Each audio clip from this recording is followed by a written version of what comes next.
that I am very proud to announce that we have an official referendum question for the referendum petition campaign that we would like to introduce today. So gentlemen, if you could excuse me for a minute, and I'll try to do this without pulling down the signboard.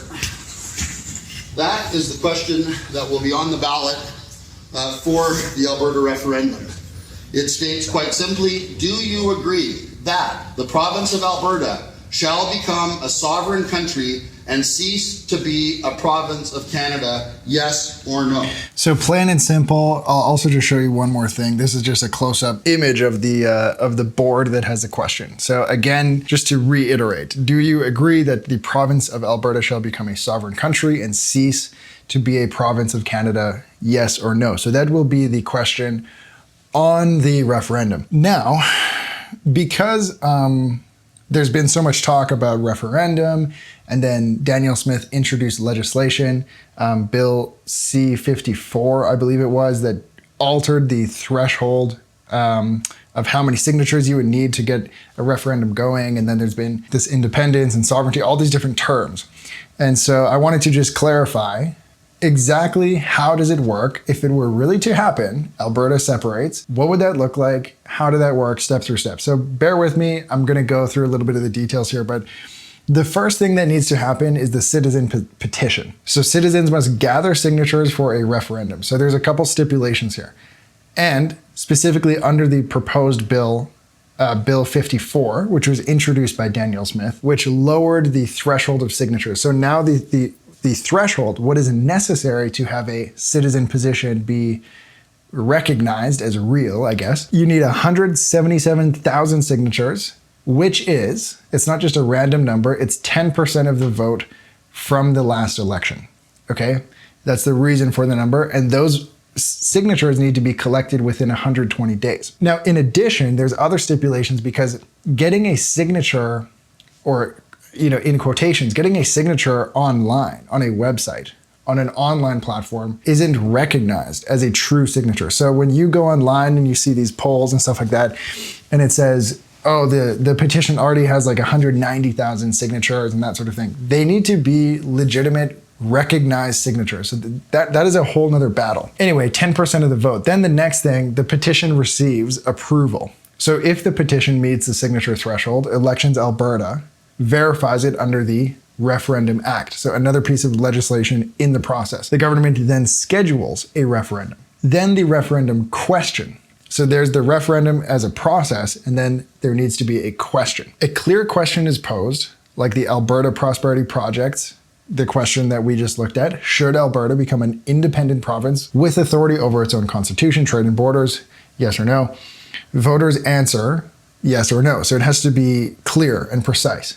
Then there's the referendum vote. The referendum is held often alongside a municipal election. That's just to engage voters to actually come out, so there's a better voter turnout. I guess the idea is if there's only a vote for a referendum, not many people would actually go out, but only the people that really want it would go if the election for the referendum was only held on that specific topic. Anyway, then, and this is where it gets even more difficult or impossible for Alberta to truly separate. A clear majority, as defined by the Federal Clarity Act, another piece of legislation in the process, must vote yes for it to proceed. So likely over 50%, though the exact threshold is set by the federal government. So a little bit ironic. It's kind of like if you were a parent and, well, maybe I'll say it like this. Imagine you were in a relationship, you're dating someone, and you're like, you know what, you can break up with me whenever you want. Like, no pressure, you can leave. If you're not satisfied, you can leave. But I will define the threshold of the satisfaction that you need to pass or be under for you to be credible of leaving. So it's kind of like, why is the power in that hands? Anyways, I thought that was kind of strange. So the exact threshold is set by the federal government. Then there's the federal review. This is again the Clarity Act. Canada's House of Commons reviews the results to confirm a clear expression of will. So that's likely just to do with the question needs to be truly clear. If it passes, negotiations between Alberta and Ottawa or the federal government may begin.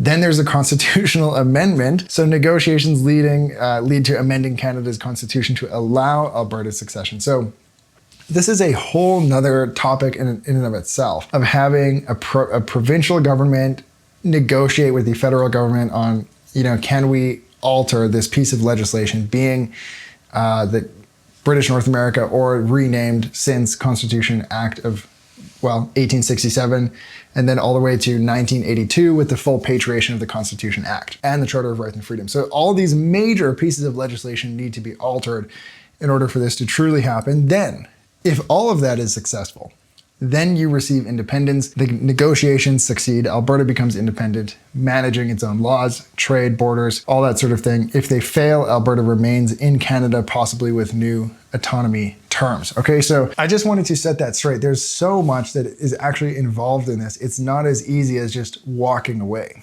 It's not to say it's impossible, but very, very difficult. So anyways, I'll address a comment here I saw. I'm seeing this comment. It says, if only Alberta didn't have winter. Winter really alters voter turnout. And another comment here says, do you have to live in Alberta to vote, or can outside residents vote also? As far as I know, from what I've heard, it's an Alberta thing only. And I think the reason for that is because if you have Eastern Canadians that hate Alberta, or Western Canadians that hate Quebec or something like that, why should they be allowed to vote and essentially kick people out or force people to remain? So as far as I know, it has to be a provincially led thing, province only. So anyway, let's kind of go past this and into the results and incentives of this. So Alberta's incentive, there's two incentives going on. When I refer to Alberta, I should clarify, because there's Alberta, the government, and then there's Alberta, the people. So the Albertan people, there's a good portion of them that they want to separate. They're incentivized to separate. They feel like they've been misrepresented, mistreated by the federal government, and they're like, it's over, I'm out, this sort of thing. So they have an incentive, and that is to keep the revenue from natural resources. I think that's the main thing. Of course, a few nights ago on these live streams, I talked at length about transfer payments and how they actually work, the different kinds of transfer payments, the precise way in which, in quotations, Albertans are being robbed by the federal government. And just to briefly summarize, it really only has to do with it is a flat rate, it's a tax. It just so happens that Albertans' average yearly revenue tends to be higher. And so it ends up being that the federal government earns more from Albertan taxpayers. But anyways, that's beside the point. Quick interruption. What you're watching is an excerpt from one of my live streams. I go live 6 nights a week, Monday through Saturday, and I contextualize the latest headlines. I want to invite you to join the live chat and share your thoughts with an amazing community. Now, back to the video. So really, there's one incentive. Yeah, keep revenue from natural resources and open up the energy sector. If Alberta can separate, there's a chance that the energy sector within Alberta, natural oil, natural gas, that sort of thing, would be able to expand trade, greater revenue, greater trade access, all these things. But then there's the incentive to stay united within Canada. And of course, to quote Danielle Smith, she often refers to this kind of, she says, we want a sovereign Alberta within a united Canada. And so that's kind of her way of like walking down the line, basically. And so there is an incentive to stay, and that's because transfer payments, there's equalization payments are within transfer payments, but Alberta does in fact Alberta does in fact receive a good chunk of money from the federal government through transfer payments. Now you can get into the argument of, is that our money to begin with? Are we earning as much or receiving as much as we actually pay? Kind of like the same argument that comes up with the carbon tax. You pay into it, do you get the same amount back through the rebate? That sort of thing. But there is definitely incentive to stay, to maintain, basically to be within the federal government's framework of maintaining, a national standard of healthcare, health services, social services, that sort of thing. All of that, even though they're provincial responsibilities to administer healthcare, administer criminal justice, all these things.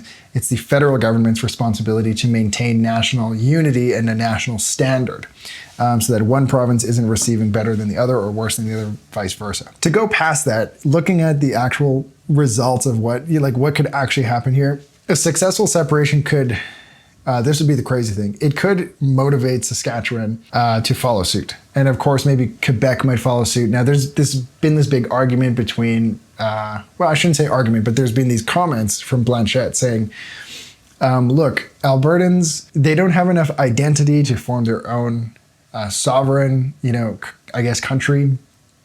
Oil and gas isn't enough of an identity to become your own thing. That's kind of the take from Blanchette. And so, well, anyways, I think if a referendum actually went through and independence was truly on the table, then it might convince Saskatchewan to test the waters. It might convince Quebec to maybe be a little bit more rigorous with attaining true sovereignty, or at least sovereignty to the degree that they believe is adequate for them. So all that to say, national unity could be at stake. I don't think the federal government would be very happy if there was a domino effect of each province pushing for their own sovereignty. I think the federal government would be, I don't know, how would I say it? I think kind of crapping the pants, it would maybe be a good way to summarize that. So the other thing here, Danielle Smith is being influenced by her voter base. A lot of the conservative voter base that voted Danielle Smith in is pretty adamant about, and advocating heavily for a separation, for independence. And so Danielle Smith is in a difficult position here because, to be frank, and now I'm speaking out of my opinion, I'm not necessarily speaking factually here, so just to preface, but I generally believe that roughly half of Alberta, is itching for the next provincial election so they can vote in, blanking on the name, Naheed Nenshi as the NDP provincial leader. I think there's a good chunk of Albertans that are they're done with Danielle Smith. They just want to see her gone. Then there's the conservative side that thinks oh my gosh, Danielle Smith, she stands up for the people that voted her in. She's such a tough cookie, all these things. She went to Mar-a-Lago to try to negotiate a deal with Donald Trump. All these things, all these praises. And I'm just seeing some of these comments. I'll get to these comments in a second. But now Danielle Smith's conservative voter base is split between the conservatives who think maybe independence, maybe a revolutionary separation from the federal government isn't the right way to go. Maybe we should do it more slowly, like reformation. And then you have the other side that says, hell yeah, let's get out of here. So you kind of have this huge split. And for her, I would hate to be in her shoes trying to decide, okay, who do I side with? And so she's been taking this kind of narrow path, this kind of meandering path where she says, I'm advocating for a sovereign Alberta within a united country of Canada. So she's basically, I'm just saying I wouldn't want to be her right now. She's in a tough position. And then anyways, I'll get to Ottawa's incentive to downplay, because within all of this, Ottawa has a strong incentive to downplay this situation and minimize it for their own reasons. We'll get into that, but I want to check out some of these comments here. So from Cryptomaria, they said, what does BC get? Vancouver Island was supposed to be a republic. Honestly, I'm not really sure what BC's take would be, just because of the provincial leader, David Eby. I'm not really sure what his stance would be on any sort of separation, referendum, that sort of thing. And then Sanji Lee is really going off here. Where are you from? Obviously not Alberta. I actually am. I am from Alberta. And also said, oh, we will be voting for a separation. That's great. I'm sure a good portion of Albertans will be doing likewise. I'm excited to see the developments on that front. Anyways, that's great. I love to see the comments from Richard King. Greetings and salutations. Hey man, how's it going? Nice to see you in the chat. But anyway, I want to discuss Ottawa's incentive here to downplay the situation. So federal government has an incentive to minimize and also accuse the provinces of not maintaining this Team Canada national unity, might I add, elbows up approach, that sort of thing. And I think part of it is why the federal government does earn a lot of revenue from Alberta. It's not to say that the federal government's tax rate for Albertans is higher than in any other province. It is to say that the tax rate that they have set earns them more because why? Albertans generally earn a higher revenue throughout the year. Why? Because great jobs, great natural resources, that sort of thing. So I think the federal government has an incentive to say like, hey, we're not going to do this whole separation thing because we need revenue. We're not taking a budget cut. So I'm just trying to think in terms of like, what would I be thinking if I were the embodiment of the federal government? Of course, you want to maintain national unity. And like, here's the thing, when you think about it on a more of a geopolitical scale, you can understand why the federal government and also advocates for federal government, like obviously Mark Carney, the leader, but also even people who side generally with like federal cooperation, like Doug Ford, they're advocating more so for unity because you can kind of understand geopolitically there's wars going on. Canada wants to be in a place where they can apply sanctions to Russia, all these things. And if you're trying to do that and you don't have a national unity behind you, your claims amount to nothing. So look, I'm not saying one person is right, one person is wrong. What I am saying is that to be a little bit boastful here, I guess I'm lucky to be perceptive enough to understand the incentives from both sides, even the side that I might personally disagree with. I can at least understand where they're coming from. And I think that's a nice place to be, and I'm happy to be in that place where I can see both sides. I think if I can touch on one more thing, imagine being Mark Carney. I know there's a pretty good amount, probably like 50 or 60% of people on my channel that really dislike him. But imagine being Mark Carney and knowing that you might be the prime minister who is known for splitting Canada in two. And you might say, well, that's well-deserved or whatever. You might be an advocate for him. I don't really care. But just imagine being him and knowing like, oh my gosh, I will be remembered as the prime minister that tore Canada in half. I mean, that I wouldn't want to be in that situation. So anyway, if the separation continues to resonate, obviously Carney is in a tight spot. He has a couple options. He can either appease the West, try to keep them happy and try to give them what they want so that Alberta wants to stay. The danger in that is that then he might be seen as giving Alberta special treatment, and then you get this whole criticism that a lot of people give to the federal government for the special treatment that they give to Quebec and Ottawa, all these things. So then you open up a whole new slew of criticism. The other option he has is to walk back what people consider to be his anti-development, anti-industry policy, which is applied to Alberta, which stagnates Alberta's economic growth, specifically in the energy sector. Now, if he does that, then his voter base is going to say, hey man, what the hell did we vote you in for? We thought you were going to stand on your values. If anyone in the chat has happened to read Mark Carney's book, Values, just let me know. I would love to know who's actually gone through that book because it's a pretty heavy book. But everyone who understands or thinks they understand Mark Carney's values and beliefs would see him walking back this anti-development policy and say like, oh, so you just appease someone when they throw a tantrum.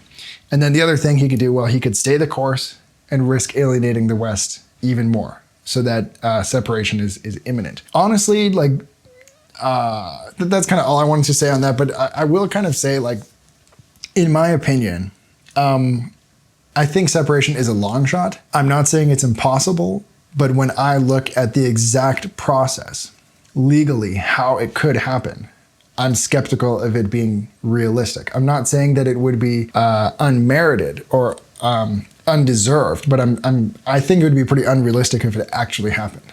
I do think that what Danielle Smith is advocating for, a more sovereign Alberta within a united Canada, I do think that seems to be the more realistic option. But I think this is a wake-up call for Canadians to recognize that Canada has a unique issue, which is regionalism.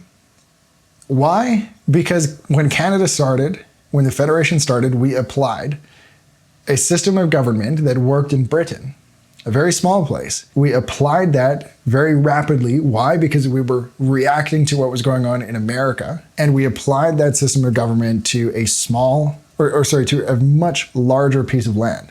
And all of a sudden, now we have these huge regional, different cultures and different values within each culture. And regionalism is a big, big issue, and I don't think it's ever been properly addressed. And if it's not being addressed systematically, then it's going to boil over in moments like this, where people start to say, to hell with it. Separation sounds like a good idea. So I'm trying to take a nuanced take here, but honestly, I think that's really what's happening is regionalism is just not being addressed, and it's boiling over. I want to talk about Daniel Smith's carbon tax freeze, but let me just go through some of these comments here. Sanji Lee, you said, can't wait. Why would someone ever want to stay on a sinking ship? I mean, yeah, that's a big belief, I think, in a lot of Albertans that want to separate. It's like, we don't want to have any part of this red tape, big bureaucracy, that sort of thing. I definitely see your point. This is from AG. Albertans don't tell people in any other province how to run their economy or what resources they can exploit. Albertans have a very live and let live approach to confederation. Yes. If you flipped it around, if you flip that scenario around where Alberta was able to legislate, no, you can't take that out of the ground. That has to stay in the ground. You have this production cap. Yeah, there would probably be a different story.